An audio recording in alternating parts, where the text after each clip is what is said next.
राजस्थान की भूमि पर रखा है। इसलिए मैं पुनः आप सभी का बहुत बहुत स्वागत करता हूं, अभिनंदन। हमारे बीच में हमारी माननीय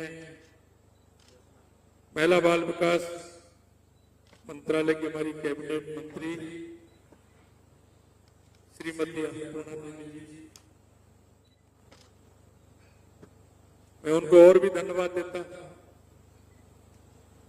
कि समय की परिस्थिति चलती है तो कई बातें अनायास हो जाती हैं,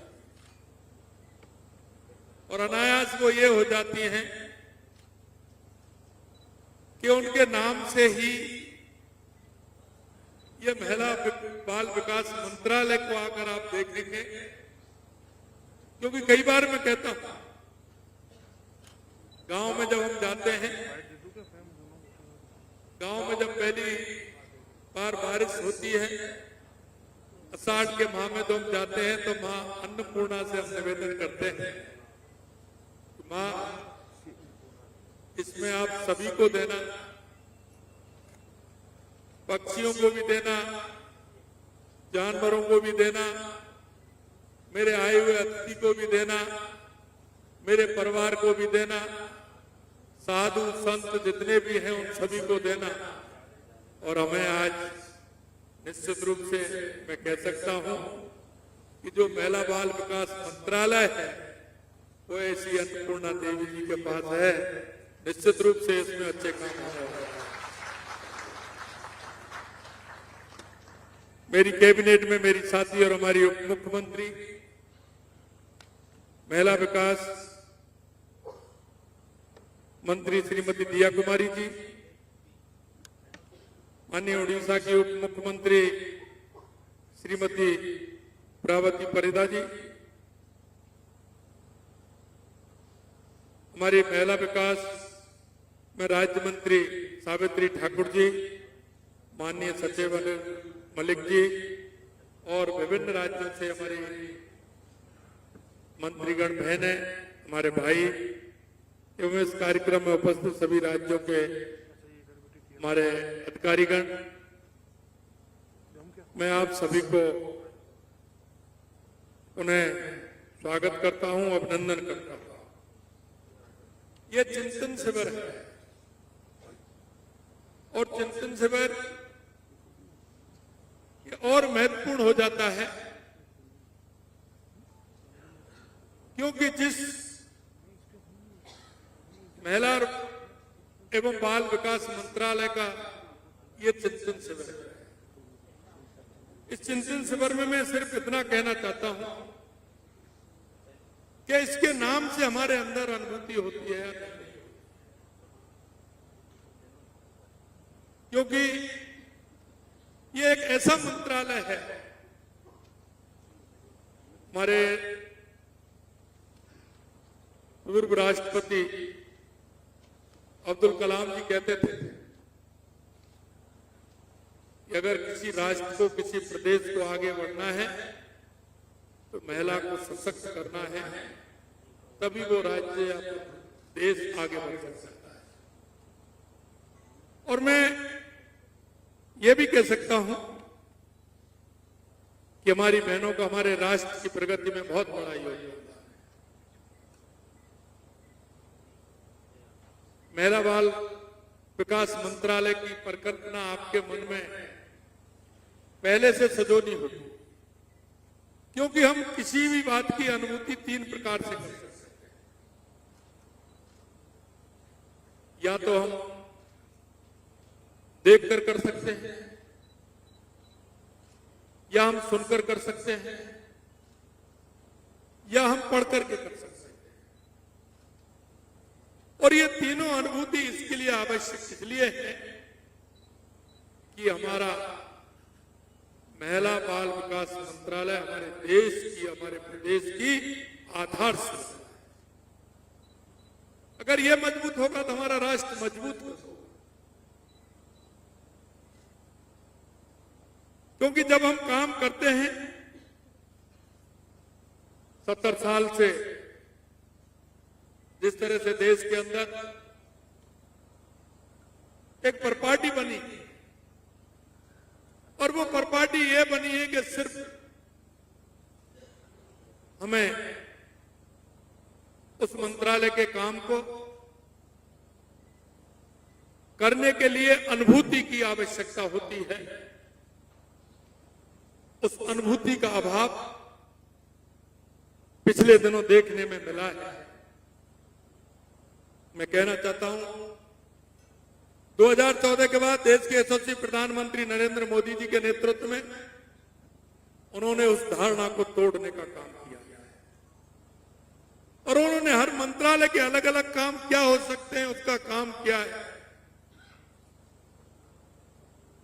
ये उन्होंने नया अध्याय जोड़ा है और इसलिए मैं कह सकता हूं कि जो मैंने कहा कि अनुभूति 3 प्रकार से हो सकती है। जब तक हमें उस काम की अनुभूति नहीं होगी, और मैं इसलिए कहना चाहता हूं कि चिंतन शिविर है और इस चिंतन शिविर में कई बातों पर चर्चा भी होगी। चर्चा निश्चित रूप से और चर्चा के माध्यम से कई विषय निकल करके आएंगे।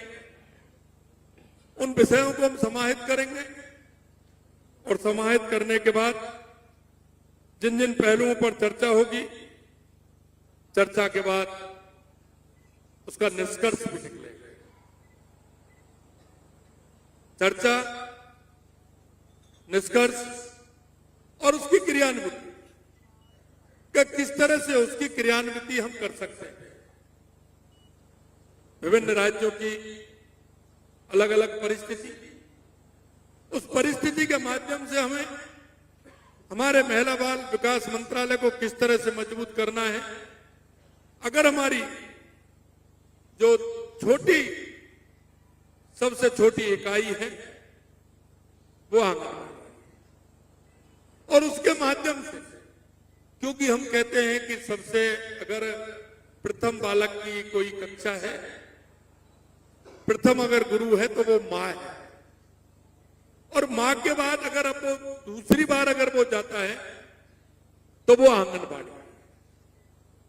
और उस आंगनबाड़ी के अंदर हमें कौन कौन से ऐसे काम करने हैं जिससे हमारे उस नवजात, जो हमारा 3 साल से 6 साल 8 साल तक का हमारी बालक या बालिका है, उसके मन के अंदर में भाव परिवर्तित है, उनको लगे।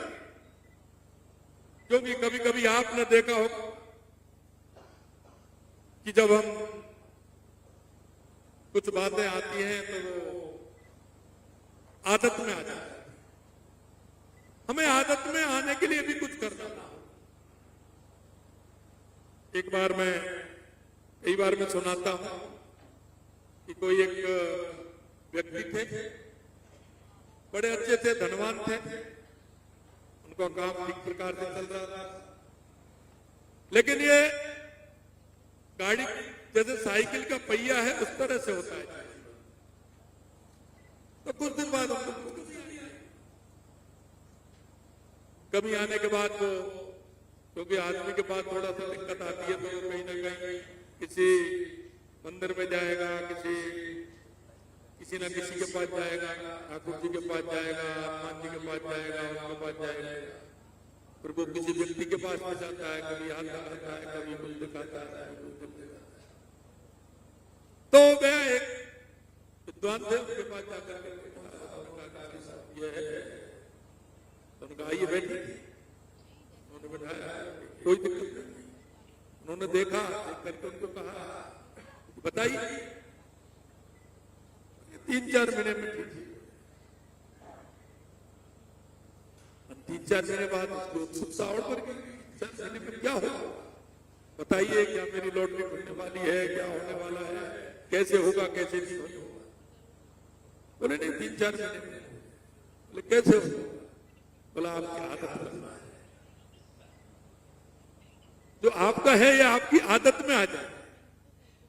तो मैं कहना चाहता हूं कि कुछ बातें हमको हमारी आदत में भी डालना, और वो आदत में इसलिए डालना होगी कि हमारा जो परिदृश्य है, जो हम देख रहे हैं, अभी हमने देखा राजस्थान के अंदर गांव वाणी, हमारे आंगनवाड़ी केंद्र हैं। लेकिन आंगनवाड़ी केंद्रों में हम देखते हैं जो हमारे गांव के लोग हैं, हमारी माता बहनें हैं, हमारी सहकारी संस्थाएं चल रही हैं, दूध संकलन करती हैं, और वो जो कि आर्थिक विषमता जो होती है, आर्थिक स्थिति जो होती है, वो कई मायने में बहुत कुछ कराने को मजबूर भी करता है। तो हमने देखा कि हमारी माता बहनें जो गाय भैंस रखती हैं, तो सारा दूध जो टंकी वाला सुबह आ जाता है उसको दे देते हैं। हमारे मन में ये बात थी कि हमारे उन 9 निहालों को दूध नहीं मिलता। अगर वो अभी से कमजोर होंगे तो मजबूत कैसे हो, सुदृढ़ कैसे हो? अगर हमारा कोई बालक या बालिका है, अगर उसको ठीक प्रकार से पोषण नहीं मिलेगा, वो सुदृढ़ नहीं हो सकता। हमने कहा कि हम सप्ताह में मुख्यमंत्री अमृत योजना के माध्यम से 3 दिन हम उनको दूध आंगनबाड़ी केंद्र पर पिलाएंगे। और हमने ये भी कहा कि उनको देना नहीं, उनको वहां पिलाना। हमने ये भी कहा है कि हमारे आंगनबाड़ी केंद्र में सीसीटीवी कैमरा भी लगे, कि जो हमारी निगरानी भी उसमें रहे, कि अपने कहीं किसी कारण के लिए हमारे उन 9 निहालों को कहीं कोई दिक्कत तो नहीं हो रही। हमने उनका मानदेय, जैसा कि हमारी उप मुख्यमंत्री दिया जी ने बताया, हमने उनका मानदेय भी उनका बढ़ाया है। मैं चिंतन शिविर के माध्यम से 2-3 बातें आपको कहना चाहता हूं कि हमें इस चिंतन शिविर के हर पहलू पर विचार करना चाहिए। और जो मैं कहना चाहता हूं, जो हमारे चाहे अधिकारी हैं, चाहे हमारे मंत्री हैं, हमको उनकी भाव और भावना से जुड़ना पड़ेगा। और हम भाव और भावना से जुड़ करके हम नीचे तक हमारी ये इकाई को, ये बहुत महत्वपूर्ण मंत्रालय है। ये मंत्रालय वो मंत्रालय है जो सेवा के भाव को दर्शाता है।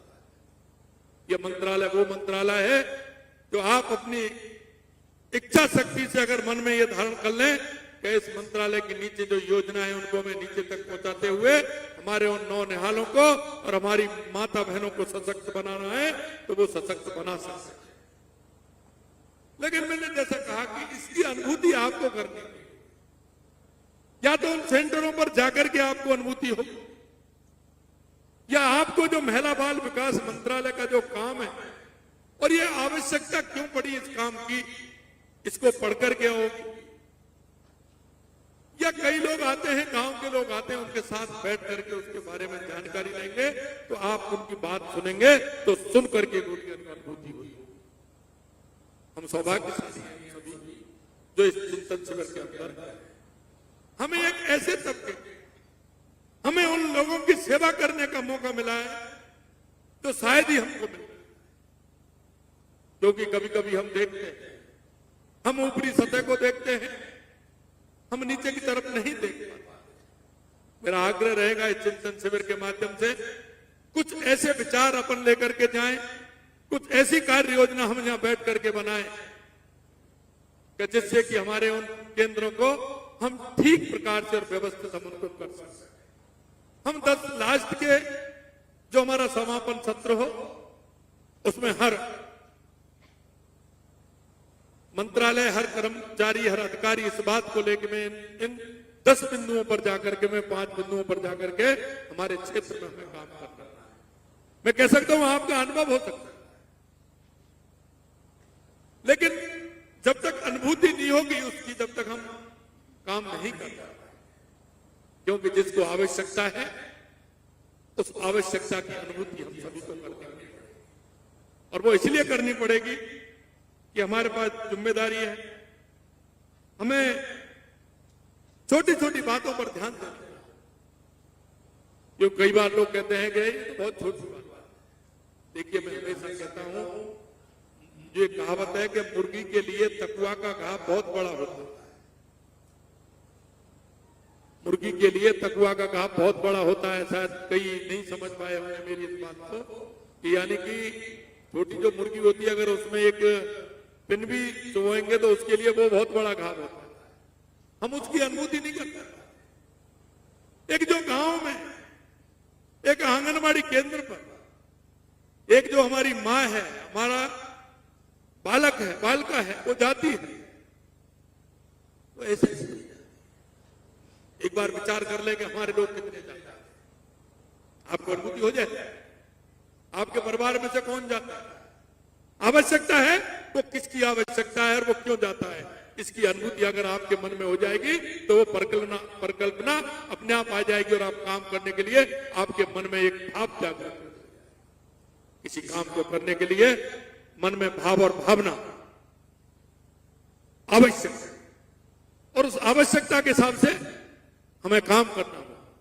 देश के यशस्वी प्रधानमंत्री नरेंद्र मोदी जी हर छोटी बात को कहते हैं, इस राष्ट्र को मजबूत बनाना है, इस राष्ट्र की नींव को मजबूत, और नींव मजबूत जब बनेगी जब इन सारे विषयों को लेकर के हम उस पर काम करेंगे। और मैं आप सभी को भी मैं धन्यवाद देना चाहता हूं कि आपको इस देश की युवा पीढ़ी को और माता बहनों को मजबूत करने के लिए एक अच्छा प्लेटफॉर्म मिला है, एक अच्छा मंत्रालय आपको मिला। हम बहुत बड़ा काम कर सकते हैं, आंतरिक अनुभूति भी हो। इसलिए मैं कहना चाहता हूं कि हमें ये काम करने के लिए और उनके स्वास्थ्य पोषण की देखरेख के साथ साथ उनकी सुरक्षा, शिक्षा, कौशल, संवर्धन, रोजगार, उद्यमता, सामाजिक सम्मान, महिला हितैषी नीतियां का प्रभावी क्रियान्वित करना। तब इसका क्रियान्वित करेंगे तो हम कहते हैं पंडित दीनदयाल उपाध्याय की अंत्योदय की योजना निश्चित रूप से हम साकार कर पाएंगे। हमारे प्रधानमंत्री जी जिस तरह से पंडित दीनदयाल उपाध्याय, डॉक्टर भीमराव अंबेडकर जी की उन नीतियों पर चल रहे हैं कि अंतिम पायदान पर खड़ा व्यक्ति उसको लाभ मिलना चाहिए, चाहे वो कोई भी हो। और जैसा कि हमारे मुख्यमंत्री जी ने चर्चा की, उन्होंने कहा कि देश के सबसे प्रधानमंत्री नरेंद्र मोदी जी कहते हैं कि हमारी 4 जातियां, उन्होंने 4 जातियों में विभाजन किया, एक महिला, एक युवा, एक किसान, एक मजदूर। वास्तविकता अगर हम नजरें घुमा के देखें तो इससे कोई नहीं बचता है। और अब इसके लिए अगर काम करेंगे तो निश्चित रूप से हमारा देश आगे बढ़ेगा और हमारी नीतियां जो जिसके लिए हमें प्रभावी रूप से बनाई हैं वो नीतियां हमारे आगे काम करेंगी। इसके लिए भारत सरकार द्वारा संचालित योजनाओं के साथ साथ राज्य सरकार की भी विभिन्न योजनाएं हैं। आप योजनाओं का समय समय पर मूल्यांकन, क्योंकि जब तक हम किसी बात का मूल्यांकन नहीं करेंगे, भाई आप देख रहे हो, आप सभी नीचे से पहली क्लास से पढ़ करके आए, कहीं ना कहीं कोई ना कोई पेपर तो आपने दिया है और पेपर दिया है तो उसमें आपका आधार बना है। आज भी आपको ध्यान होगा कि 10वीं में मेरा फर्स्ट डिवीजन आया है, सेकंड डिवीजन आया है, थर्ड डिवीजन आया है। आज आपकी अनुभूति होती है उस समय मेरी कैसी स्थिति थी, बाद में आके आपने डिक्टेशन ले ली, लेकिन आपकी कैसी स्थिति थी। तो हर काम के लिए मूल्यांकन करना, उस काम को आधार बनाते हुए उसकी मॉनिटरिंग और उसका मूल्यांकन और उसका परिणाम, हम किसी भी काम को करते हुए, चाहे आप घर में भी कर रहे हैं चाहे बाहर भी कर रहे हैं, हम उसका आधार, हमको कोई ना कोई आधार हमें बनाना होगा। अगर आधार हम बना करके चलेंगे तो हमको भी आंकलन होगा, और नहीं तो वो काम हवा नहीं होगा, हमारा आंदोलन अगर नहीं होगा तो चल रहा है जैसा है वैसा चल रहा है। इसलिए मैं कहना चाहता हूं जितनी भी हमारी योजना उनका आंकलन और आंकलन के आधार पर हमें चलना, और जब आंकलन हमारा ठीक प्रकार से होगा तो निश्चित रूप से हम काम करेंगे। हमारी आंगनबाड़ी केंद्र की बहुत बड़ी संख्या है, हम उनमें अगर ठीक देखिए कहां रिसाव है इसका ये भी हमें देखना है। रिसाव हमारा जो हम करना चाहते हैं, भारत सरकार करना चाहती है, राजस्थान सरकार करना चाहती है, वो कितना रुका हुआ है। आपने देखा 2014 से पहले, फिर मैं पीछे जाना चाहता हूँ, क्या स्थिति थी। कई हमारे पूर्व प्रधानमंत्री कहते थे कि हम 1 रुपया भेजना है 10 रुपये से पहुंचता है, लेकिन देश के यशस्वी प्रधानमंत्री नरेंद्र मोदी जी के आने के बाद आपने कितना बड़ा परिवर्तन देखा है। अगर 100 रुपए जाएंगे तो 100 रुपए पहुंचेंगे। हमको नहीं कर सकते, जिसको जिसका लाभ करना है उसका पूरा का पूरा लाभ क्यों नहीं, इसका मूल्यांकन करेंगे। इसका मूल्यांकन करने वाले आप भी। मैं आपको कहना चाहता हूं, देखिए कई बार हमारे मन में गलत फहमियां हो जाती है, और गलत फहमियां ये होती है कि हमको कोई नहीं देख रहा है, कोई नहीं देख रहा है। लेकिन मैं आपसे एक बात कहना चाहता हूँ, आपको तो थोड़ी सी दिक्कत आती है, कोई भी हो, कोई इस मंदिर में जाते हैं, वो उस मंदिर में जाते हैं, ठाकुर जी के सामने पूजा भी करते हैं, उससे दुआ भी मांगते हैं। जब आपकी पूजा को देख सकता है तो आपके उन कामों को नहीं देख सकता क्या? आपकी जब पूजा को देख सकता है तो हमारा काम कैसा हो रहा है, हम किस काम को कर रहे हैं, इसको कोई देखने वाला नहीं है क्या? इसलिए मैं भाई और बहनों में कहना चाहता हूँ, इन चिंतन शिविर के अंदर जो कि ये राजस्थान में हो रहा है, और मैं धन्यवाद देना चाहता हूँ अन्नपूर्णा जी को, एक बहुत अच्छा काम आपने राजस्थान में किया है। इससे पहले हमारा फाइनेंस का भी मीटिंग हमारी हुई थी, और अभी 18-19 को एक और हमारे यहाँ होने वाली है लगातार, और वो तो उदयपुर में होने वाली है। मैं यही कहना चाहता हूँ कि हम जो भी कोई काम करें उसका आकलन करें, मूल्यांकन करें, और हम क्या कर रहे हैं इसको भी करें। कहीं कोई ऐसा तो नहीं कि हमारे कारण किसी को योजना का लाभ पहुंचना है, कोई हमारे कारण कहीं ऐसा नहीं कि उसको नहीं पहुंच पा रहा, हम कहीं उसमें सहभागिता तो हमारी नहीं थी। मैं इतना कहना चाहता हूं आपसे, हमारी आंगनबाड़ी केंद्रों की अधिकारिक संस्थान तक पहुंच बढ़ाने हेतु राज्य सरकार द्वारा राज्य मद से हमने आंगनबाड़ी केंद्र भी खोले हैं। लेकिन मैं एक बात कहता हूं, आंगनबाड़ी केंद्रों के विकास के लिए बहुत कुछ करना चाहिए, अभी आवश्यक। अगर हम करेंगे तो निश्चित रूप से वो सशक्त होंगे, और वो सशक्त होंगे तो निश्चित रूप से हमारा देश सशक्त होगा, हमारा देश सशक्त।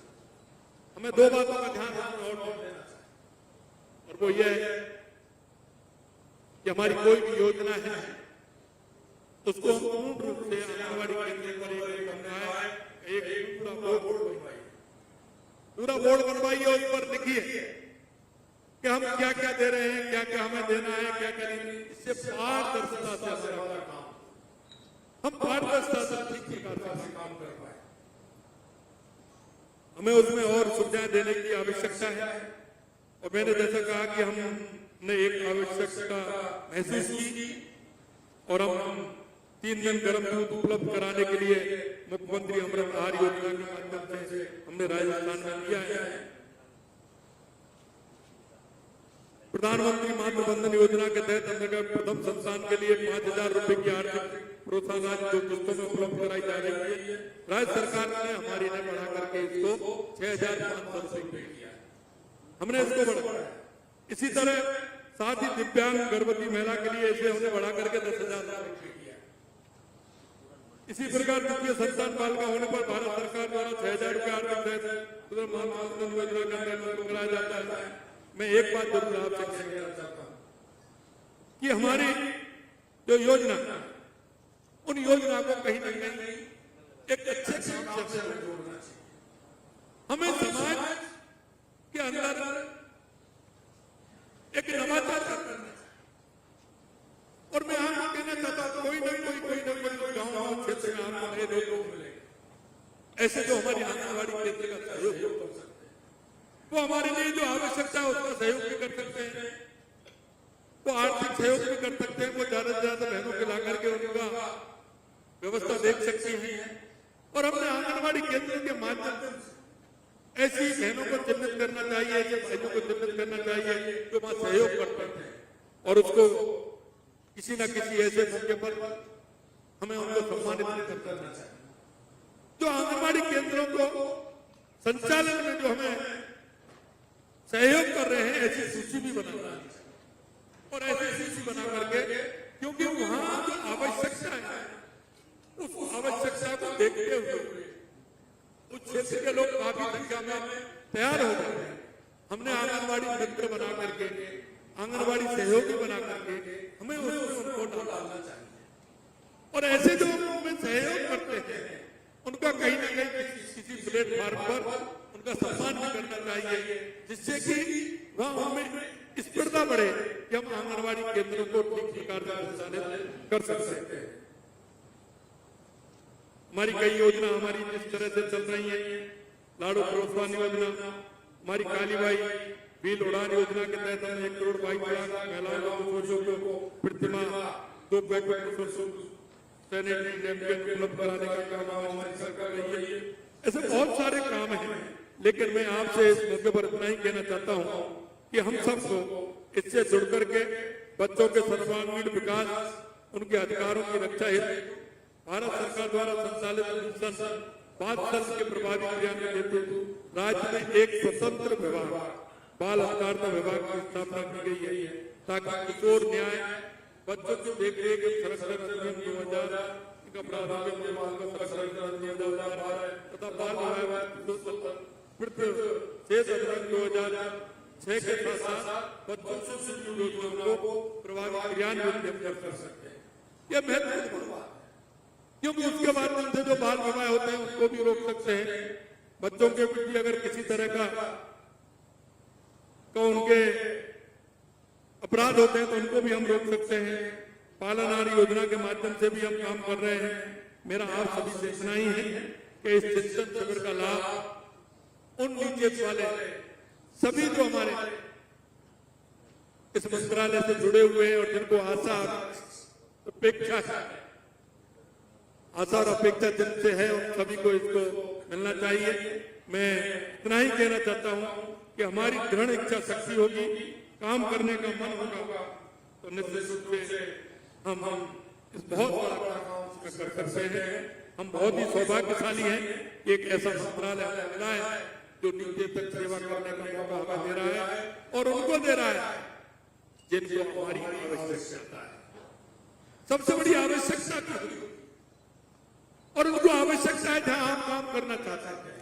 आप देखिए कितना प्रभाव उसका पड़ेगा, क्योंकि कई बार मैं एक बात और कहता हूं, कोई भी व्यक्ति आपके पास अगर आता है तो या तो वो अभाव में आता है या वो अभाव में आता है। अगर आपके पास अभाव में आया तो हमका दायित्व बनता है कि अभाव वाले को हम भाग्यशाली हैं कि जो हमारे पास आया है उसको हम क्यों ना जो वो हमसे चाहता है उसको करें। और दूसरी बात आपके प्रभाव में कि आपके कहने से मेरा यह काम हो जाएगा, तो आप सौभाग्यशाली हैं कि ईश्वर ने आपको प्रभावशाली बनाया है, वो आपके प्रभाव में आ रहा है, तो भी हम उसकी सेवा करें। इतना ही मैं आप सभी से कहना चाहता हूँ। निश्चित रूप से ये चिंतन शिविर इस महिला एवं बाल विकास विभाग के जो यहाँ हो रहा है, निश्चित रूप से इनका पक्ष साबित होगा।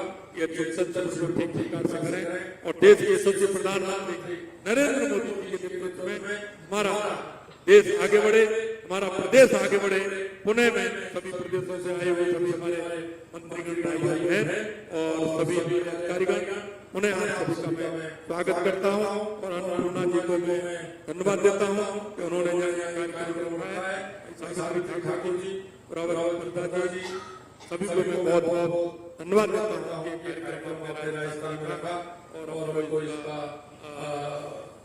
आयोजन बहुत बहुत धन्यवाद उन्हें, बहुत बहुत धन्यवाद। जय हिंद, जय भारत।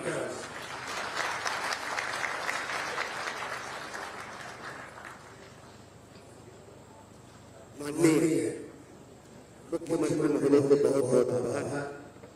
आप आपकी सोच निश्चित तौर से राजस्थान को विकसित राजस्थान और यहाँ के जरूरतमंद लोगों को उनकी जरूरत पूरी करने के लिए आप हमेशा तत्पर हैं।